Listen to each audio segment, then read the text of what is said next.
மகளிருக்கெல்லாம் விடியல் பயணம் தரோம், அவங்க டிக்கெட்டே எடுக்க வேணாம், எங்க வேணாலும் இலவசமா போயிட்டு வரலான்னு இவங்க சொன்னதும் சொன்னாங்க.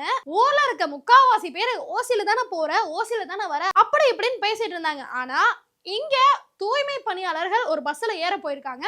அந்த பஸ்ஸுடைய டிரைவர், உனக்கு பின்னால ஓசி பஸ் வருது, இதுல ஏன் ஏற, இறங்குமா கீழே அப்படின்னு சொல்லியிருக்காரு. அதை கேட்டா அந்த பெண்கள் எல்லாம், நாங்க காசு கொடுத்து தானே வரோம், எங்களை எப்படி அப்படி நீங்க சொல்லலாம் அப்படின்னு அவங்க கூட வாக்குவாதத்துல ஈடுபட்டிருக்காங்க. இந்த காட்சிகள் சமூக வலைதளங்கள்ல வெளியாகி பரபரப்பை ஏற்படுத்தியிருக்கு.